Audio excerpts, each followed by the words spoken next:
Hello and welcome to another video. So today we're taking a look at an aggro forest class. This is what I've used in Grand Prix, and these games will be actually from the Grand Prix. So we're going to be checking this out mainly because it's quite a strong deck. My deck is not perfect, of course.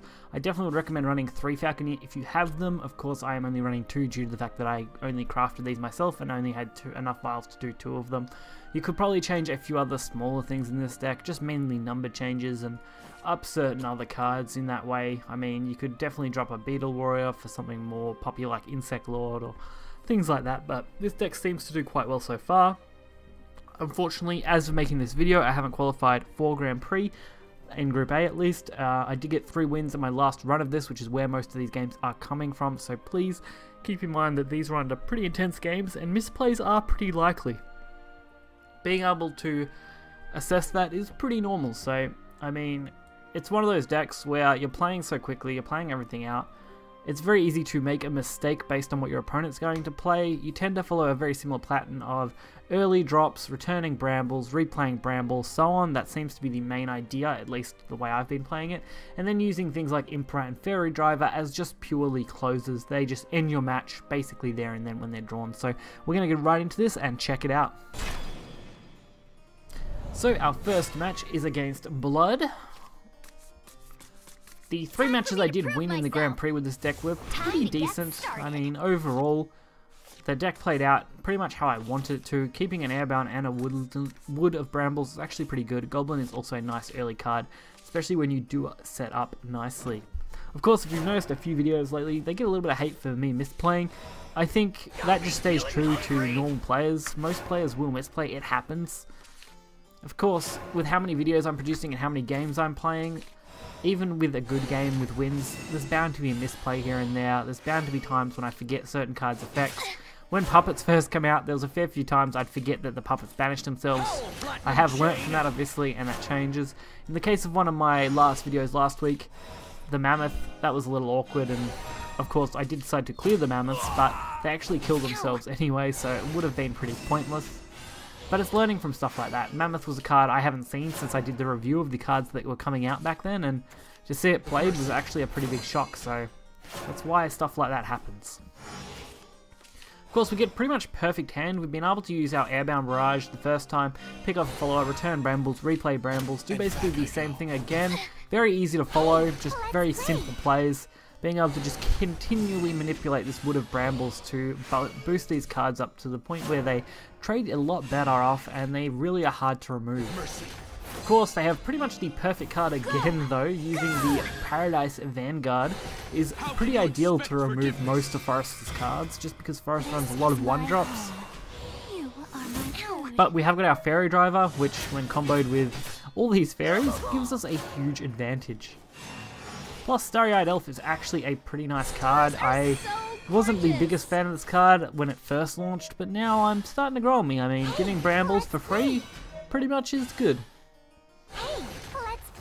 Of course, I can go and get rid of this 1/4. I do decide to use the Fairy to do it, because it does distribute my stats just that little bit better. Stops things like Paradise Vanguard from really doing too big a damage.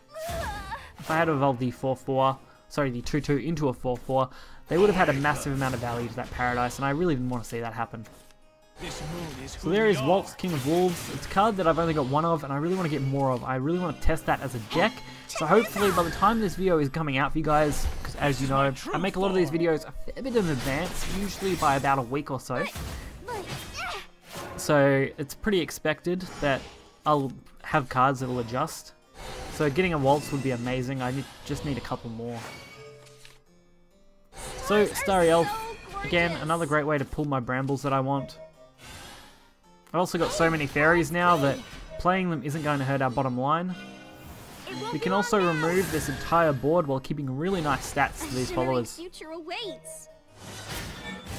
So sacrificing 1 fairy, and then just not going face and just kind of hitting these off the board. I mean, they're playing a pretty aggressive deck to begin with. Vengeance Blood is pretty popular and does fairly well, which is why I want to check it out. If I had to rank my top 2 favorite decks, it's always going to be Blood and Haven. This is my true form. And at the moment, both those decks are doing pretty well in the current metas, at least as of making this video. So we got a pretty nice board too. We get to keep both our fairies up, which is amazing. We get a chance to play Falconeer, which if we get the chance to use Leafman, I mean, could be all good. So we avoid taking any kind of big damage from this, and we get to just go face for a very comfortable 6 damage, while keeping a good chunk in hand with Fairy and Fairy and Raptor in hand to go for the face. This is my home. Spider Bimp looking to really block me out. It's really no issue. We have another Leafman to follow up, so why not? Plus another Wood of Brambles as well, so if we do need any kind of decent boost, we've got it. And there's our Wood of Brambles. And Leafman. Protects our board, buffs us up, and lets us remove these 2 followers very, very easily. Although going face may have been the better choice overall because I've just got some amazing cards here, I think we are still reasonably fine. And there is the Kind Queen Vania. It looks like they're really trying to push to go for as much as they can, but obviously realizing they just don't have it, concedes the game there and then. So I'm hoping I picked 2 of the more interesting games out of the 3 from the Grand Prix, and I believe this Haven matchup actually wasn't too bad. Considering typically I don't do too well against Haven with this deck, this isn't a bad matchup at all for me. It's definitely just an awkward one. I mean, it comes down to who draws better at this point, which our starting hand looks pretty great. Goblin and a Falconeer. I do love Falconeer. I was very underrated. Like that card. I was underrating that card quite a bit when it was announced, but looking at the card, it's been doing very, very well, and after playing it a little bit, I've got to say, it's turned out to be a pretty great card. How it will go in the future, I can't really say, but as of right now, it's very nice. Black Inscripture is a nice way to get rid of it, but I mean, it does leave up at least 1 follower for us to take advantage of, and Skystride Raptor does give us a little bit more damage. This time we're going to be a lot more aggressive than in the previous match. And there is the Moon and Sun, which is basically removed for free from this insect, which is perfect. And if we can make it to the next turn with this board, Leafman pretty much will be close to securing us our game by then. Although with the Haven player having a lot of heals, it could be pretty close. And there is the Moon and Sun again. This time they do have the Evo, which is a little disappointing. Means they guarantee themselves a heal. But we've still got our Leafman, which with this board is actually going to be fairly decent.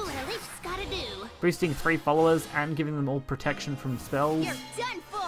And targeted effects, obviously. Like, basically, that's how they run. Doesn't stop them from being destroyed, but does stop them from taking damage, which is almost just as good. So with only 6 points left, Impro will be very close to being able to take this game, but Tenko is going to stall us pretty heavily here. Now this is exciting. You're fine now.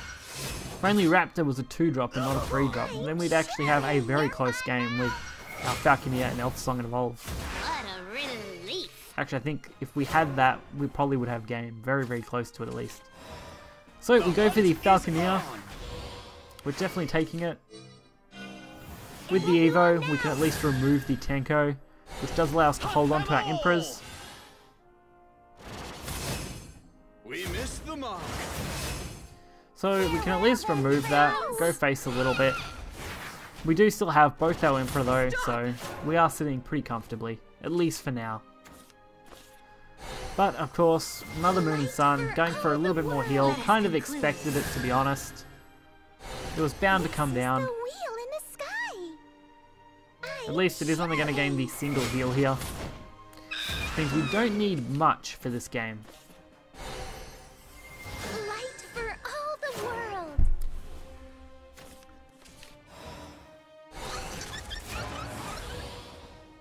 No!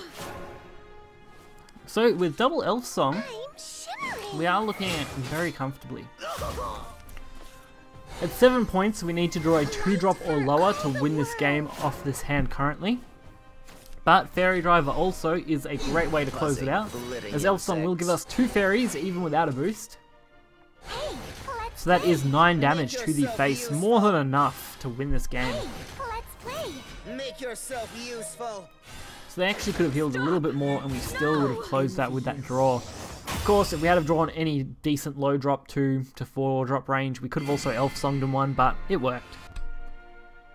So as someone who doesn't typically enjoy playing forest decks, Aggro Forest has always been a build that I've actually enjoyed using quite a bit.